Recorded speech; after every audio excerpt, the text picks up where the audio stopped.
నమస్తే అండి. సమ్మర్‌లో హార్ట్ పేషెంట్స్ ఎలాంటి జాగ్రత్తలు తీసుకోవాలి? ఎలాంటి రిస్క్ ఉండే అవకాశం ఉండదు? లేదా నార్మల్‌గా ఎక్సెసివ్ హీట్‌కి సమ్మర్‌లో ఎక్స్‌పోజ్ అయితే ఎలాంటి డేంజర్ ఉండొచ్చు నార్మల్ మనుషులకైనా? సో, యూజువల్‌గా సమ్మర్‌లో మనకందరికీ తెలిసిందేంటంటే ప్రస్తుతం ఎక్సెసివ్ టెంపరేచర్స్ అనేదైతే ఉన్నాయి. అధికంగా ఉష్ణోగ్రతలు అనేది చూస్తున్నాము.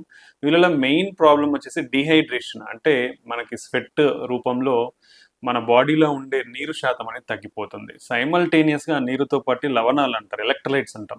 ఈ ఎలక్ట్రోలైట్స్ కూడా తగ్గిపోయే అవకాశం ఉంటుందన్నమాట. సో, దీనివల్ల ఏమవుతుందంటే మన బాడీలో బ్లడ్ ప్రెషర్ తగ్గే అవకాశం ఉండొచ్చు. సో, బ్లడ్ ప్రెషర్ పడిపోయినప్పుడు సడెన్‌గా కొలాప్స్ అయ్యే ఛాన్స్ కూడా అంటే పడిపోయే ఛాన్స్ కూడా ఉండొచ్చు. ఎప్పుడైతే బ్లడ్ ప్రెషర్ తగ్గుతుందో అప్పుడు హార్ట్ అనేది ఎక్కువగా పని చేయాలన్నమాట. సో, హార్ట్ రేట్ అనేది పెరుగుతుంది. హార్ట్ మీద స్ట్రెస్ అనేది పెరుగుతుందన్నమాట.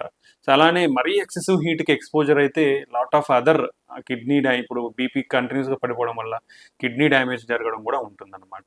సో, ఈ విధంగా మన బాడీలో ఎలక్ట్రోలైట్ ఇంబాలెన్స్, డీహైడ్రేషన్ వల్ల బీపీ పడిపోయి సో, ఈ విధంగా మన హార్ట్ అఫెక్ట్ అయ్యే ఛాన్స్ ఉంటుంది. కాబట్టి సో, హార్ట్ పేషెంట్స్ పర్టికులర్‌లీ ఎవరికైతే హార్ట్ అటాక్‌కి అఫెక్ట్ అయినారో లేదా హార్ట్ ఫెయిల్యూర్, పంపింగ్ ఫెయిల్యూర్ ఉందో వాళ్ళు చాలా జాగ్రత్తగా ఉండాలి. ఎందుకంటే మన బాడీలో ఈ వాటర్ లెవెల్స్ తగ్గిపోయినప్పుడు బ్లడ్ విస్కాసిటీ అనేది పెరుగుతుంది. అంటే బ్లడ్ మందంగా తయారవుతుంది. సో, మళ్ళీ హార్ట్ అటాక్ వచ్చే ఛాన్స్ ఉండొచ్చు. రెండోది హార్ట్ పంపింగ్ ఫెయిల్యూర్ ఉన్న వాళ్ళు బీపీ పడిపోయింటే వాళ్ళు సడన్‌గా చనిపోయే ప్రమాదం కూడా ఉంటుంది. దెన్ ఈ లవణాలు అనేది ఎలక్ట్రోలైట్స్ సోడియం, పొటాషియం, సోడియం ఇవన్నీ కూడా తగ్గిపోవడం గానీ ఇలా జరిగినప్పుడు హార్ట్ రేట్ అబ్నార్మాలిటీస్ సడన్‌గా రేట్ హై అవ్వడం గానీ, సడన్‌గా హార్ట్ రేట్ తగ్గిపోవడం గానీ జరిగి సడన్‌గా చనిపోయే ప్రమాదం ఉంటుంది. ఈ పర్టిక్యులర్‌గా జరిగే అవకాశాలు ఉండొచ్చు. మరి దీని నుంచి ఎలాంటి జాగ్రత్తలు తీసుకోవాలి సమ్మర్‌లో అంటే, మాక్సిమం టైం మార్నింగ్ 11-4 ఈ టైంలో బయట తిరిగేదైతే తగ్గించుకోండి. మీ జాబ్ వర్క్ ప్లేసెస్ కానీ ముందే ఎళ్ళండి. టైంకి ముందే ఎళ్ళండి.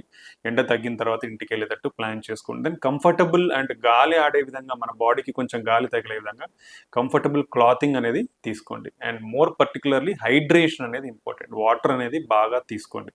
హార్ట్ ఫెయిల్యూర్ ఉన్న వాళ్ళు ఈ సమ్మర్‌లో వాటర్ ఎక్కువ తీసుకుంటే కూడా కొంచెం అఫెక్ట్ అయ్యే ఛాన్స్ ఉంటుంది కాబట్టి ఒకసారి అడ్వైస్ తీసుకొని మీ హార్ట్ పంపింగ్ ఫంక్షన్ ఎలా ఉందో దాన్ని బట్టి మీరు రోజుకి ఎన్ని లీటర్స్ వాటర్స్ తాగాలి అనేది మీరు తీసుకోవాలి. సో, యూజువల్‌గా నార్మల్ హార్ట్ పంపింగ్ ఫంక్షన్ ఉన్న వాళ్ళు 3 లీటర్స్ ఆర్ 4 లీటర్స్ ఎంతైనా తీసుకోవచ్చు. అదే హార్ట్ పంపింగ్ సివియర్‌గా వీక్ ఉన్న వాళ్ళు 1.5-2 లీటర్స్ తీసుకోవాలి. వాళ్ళు పర్టికులర్‌లీ ఈ ఎక్సెసివ్ టెంపరేచర్‌కి అనేది అవాయిడ్ చేసుకోవాల్సిన స్థితి ఉంటుంది. ఇంకోటి ఏంటంటే హార్ట్ ఫెయిల్యూర్ గానీ, పంపింగ్ వీక్ ఉన్నప్పుడు డైయూరిటిక్స్ అని ఇస్తాం. అంటే ఆయాసం రాకుండా ఉండడానికి.